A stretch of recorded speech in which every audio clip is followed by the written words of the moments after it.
एक एक कर सारे मेहमानों का रुख करूंगी मैं। शुरुआत राधिका खेड़ा से। राधिका। नमस्कार उमाना जी, सभी को रक्षाबंधन की शुभकामनाएं।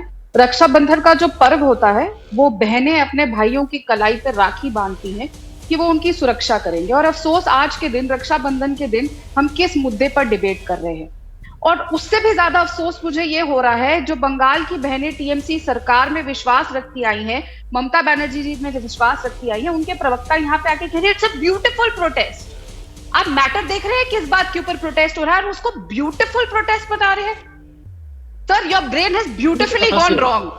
एक्चुअली अगर आप किसी प्रोटेस्ट को जो इतने जघन्य अपराध पे हो रही है उसको आप ब्यूटीफुल प्रोटेस्ट बता रहे हैं। और मुझे तो ये समझ नहीं आ रहा रोमाना जी, इस देश की इकलौती महिला मुख्यमंत्री हैं ममता बनर्जी जी, जो उस देश की प्रदेश की गृह मंत्री भी है और उस प्रदेश की हेल्थ मिनिस्टर भी है। और वो एक बड़ा प्रोटेस्ट निकालती है, प्रोटेस्ट मार्च। किसके खिलाफ?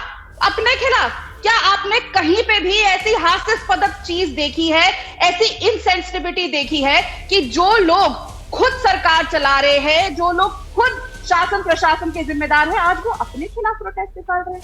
अगर वो इतनी हेल्पलेस है कि उनको खुद अपने खिलाफ प्रोटेस्ट लगानी पड़ रही है तो इस्तीफा क्यों नहीं दे देती? Does West Bengal need such a helpless CM? और ये मेरे शब्द नहीं है, जैसे बोला गया था does Delhi need such a helpless CM, जब शीला दीक्षित जी ने कहा था कि रात को 12 बजे वसंत विहार में वो लड़की क्या कर रही थी 3 बजे, जिसको मार दिया गया था उस जर्नलिस्ट को। तो ये मैं हैरान होती हूँ कि इस देश में जो महिला मुख्यमंत्री होती हैं वो जब इतनी इंसेंसिटिविटी दिखाती हैं। प्रोटेस्ट मुझे अभी तक समझ नहीं आया कल से कि हम प्रोटेस्ट किस चीज का देख रहे हैं। और यहाँ पे चर्चा हो रही है कि हम सब कुछ कर रहे हैं। अरे बिल्कुल आप सब कुछ कर रहे हैं। जो उस कॉलेज का प्रिंसिपल था आप उसको लगातार बचाते आ रहे हैं। पहले भी उस आदमी के ऊपर भ्रष्टाचार के आरोप थे जिसके चलते उसको मुर्शिदाबाद भेजा गया था, तब भी ममता बनर्जी ने उसको बचाया था। अब यहाँ पे इतनी बड़ी घटना होती है, वो प्रिंसिपल यहाँ तक कह देता है कि मैं किसी को कैसे प्रोटेक्ट कर सकता हूँ, मेरी रिस्पॉन्सिबिलिटी नहीं है अगर रात को वो सेमिनार हॉल में जाती है लड़की। और क्या आता है सामने? उसके बाद उसको एक इतने बेहतरीन मतलब रिवॉर्ड दिया गया कि किस तरीके से उसने सारे सबूत मिटाए, किस तरीके से क्राइम सीन को प्रोटेक्ट नहीं किया गया। तो उसका रिवॉर्ड क्या मिला गया कि उसको एक और भी बेहतर कॉलेज में भेज दिया जी। और फिर कोर्ट ने आके ये बोला, कड़े शब्दों में इस बात की निंदा करी कि जो आदमी इज अंडर इन्वेस्टिगेशन आप उसको कहीं भी कैसे भेज सकते हैं। He should have been immediately taken off duty. उसके पास कोई हक ही नहीं था, जब इतनी बड़ी इन्वेस्टिगेशन चल रही है, कि उस समय वो ड्यूटी पर रहे, लेकिन उसको रिवॉर्ड दिया गया। ये सोचने की बात है कि उस आदमी को जब वो भ्रष्टाचार करता है तब रिवॉर्ड दिया जाता है, यहाँ लाया जाता है, उसके बाद जब यहाँ से क्राइम सीन को वो मिटाता है तो उसको रिवॉर्ड देके एक बेहतर यूनिवर्सिटी में भेजा जाता है। आप लोगों को शर्म नहीं आती कि आप लोगों के रोंगटे नहीं खड़े होते? इतनी जघन्य अपराध हो जाता है, आप उस बच्चे के लड़की के परिवार वालों को 2 बजे तक उसका शव तक नहीं देखने देते, उसको देखने तक नहीं देते। और वो डॉक्टर जो है, जो प्रिंसिपल है, वो एक ऑर्थोपीडिक डॉक्टर है रोमाना जी, और उन्होंने आके कहा कि नहीं ये सुसाइड नहीं है, ये सुसाइड का केस है। जिस पोजीशन में उस लड़की की टांगे मिली थी वो एक अनपढ़ आदमी भी बता सकता है कि वो सुसाइड का केस नहीं था और एक हत्या का केस था, जिस तरीके से उसके पे चोटें थी, और वो तो एक ऑर्थोपीडिक डॉक्टर थे। तो जिस तरीके से इनसेंसिटिवली यहाँ पे बार इतने लूपहोल्स, इतनी खामियां, और आप मुझे बताइए इस पे एक्शन क्या लिया? बंगाल सरकार ने क्या एक्शन लिया?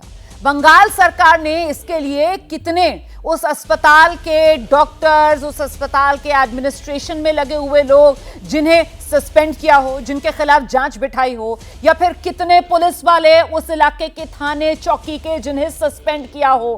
क्या किया बंगाल सरकार ने? रोमाना जी, अभी तो मैं सुन रहा था, और देखिए यहाँ पे तो वही बात है ना कि जब बीजेपी अटैक करती है तो वॉट अबाउट किसी को लगता नहीं, बट मैं नहीं करूंगा ब्लेम गेम। और आप सस्पेंशन की बात कर रही हैं, सुपरिटेंडेंट और एडिशनल सुपरिटेंडेंट सस्पेंड हो चुका है, उस एरिया के एसीपी को सस्पेंड किया गया है। ये सारी चीजें कागजें आपके सामने थी और आप लोग ने शायद देखा नहीं है। बट बात सिर्फ सस्पेंड करने की तो नहीं है, बात है इसमें स्टर्न एक्शन गवर्नमेंट ने लिया, बिल्कुल लिया मैडम। और हाँ, अगर कहीं गलती हुई है तो भाई हम भी इंसान हैं। क्या स्टर्न एक्शन लिया वही तो हम जानना चाह रहे हैं। क्या स्टर्न एक्शन लिया सर? प्रिंसिपल इस्तीफा देता है 3 दिन के बाद, इतने दबाव के बावजूद, और उसको दोबारा बढ़िया पोस्टिंग, ये स्टर्न एक्शन है, ये है सख्त एक्शन। बृजभूषण के साथ क्या हो गया? मैं वोट अबाउटरी नहीं करूंगा, और अब मैं बृजभूषण पर बात करूंगा, मैं कोलकाता पर बात नहीं करूंगा। आपके लोग वोट अबाउटरी करेंगे, हमारे लोग वोट अबाउटरी नहीं कर सकते हैं। शानदार। नहीं, आप नहीं सुन रही हमारी बात। शानदार। नहीं, नो नो नो नो, नहीं नहीं नहीं, आप शर्मसार की बात नहीं है, आपको मेरी बात सुननी पड़ेगी। आप कह रही क्या एक्शन लिया गया? आप बीजेपी के प्रवक्ता से क्यों नहीं पूछती कि आप लोगों ने क्या एक्शन लिया 14 सालों में? 2014 से लेके 70,000 रेप हुआ है। सर मैं आज कोलकाता की निर्भया को लेकर बात कर रही हूँ सर। मेरी बात सुनिए, कोलकाता की निर्भया को लेकर, और पश्चिम बंगाल में सर आपकी सरकार है और कानून व्यवस्था सर सरकार का मसला है देखने का सर। बात बात पर आप लोग संघीय ढांचा, बात बात पर आप लोग संविधान की दुहाई देते हैं, और जब आपकी जिम्मेदारी और जवाबदेही का वक्त आता है सर, तो इस तरीके से कन्नी काटते हुए आप लोग नजर आते हैं। वाकई में सर आप लोगों को अपने गिरबान में झांकने की जरूरत है। एक मिनट, नहीं, अगर आपको बात नहीं सुननी है, don't call me in the show. आप शो में मत बुलाइए। मैं तो आपकी बात जो आप बेतुकी बात कर रहे हैं सर, उसी पर आपसे सवाल पूछ रही हूँ। बेतुकी बात पर मैं आपको टोकू भी ना। वाटर सुन रही हैं आप, वाटर बाउंड्री सुन रही हैं आप, वाटर बाउंड्री को सपोर्ट कर रही हैं, और आप मेरी दलील नहीं सुनना चाहती। वो तो लगातार कलकत्ता पर बात कर रही हैं। क्या राधिका खेड़ा ने यहाँ पर वाटर बाउंड्री की है?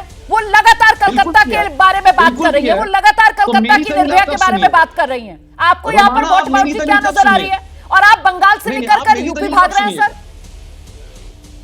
आप मेरी दलील कब सुनिएगा? अगर आप बीच में मेरे से तर्क करिएगा तो मेरी दलील कब सुनिएगा? आप कब सुनना चाह रही हैं? अगर आप नहीं सुनना चाह रही तो मुझे मत बुलाइए। अगर आपको सिर्फ ये चाहिए, आपके पास क्या दलील है सर? आप अपनी दलील मुझे गिना दीजिए, आप मुझे उसके बाद मैं बाकी मेहमानों का रुख करती हूँ। मैं आपको बता रहा हूं ना कि 6 घंटा के अंदर मुख्य आरोपी को किसने पकड़ा, जिसके नाखून में, मैं बोलना भी नहीं चाहता क्या क्या रिपोर्ट है हमारे पास।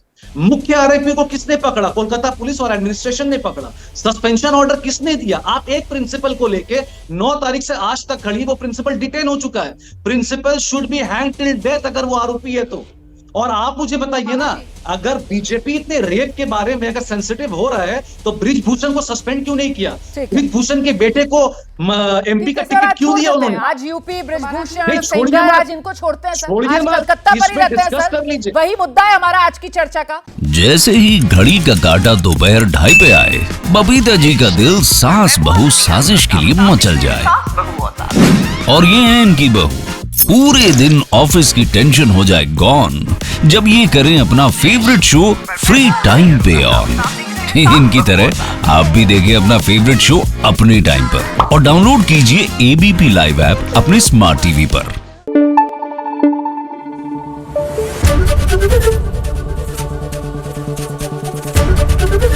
एबीपी न्यूज आपको रखे आगे।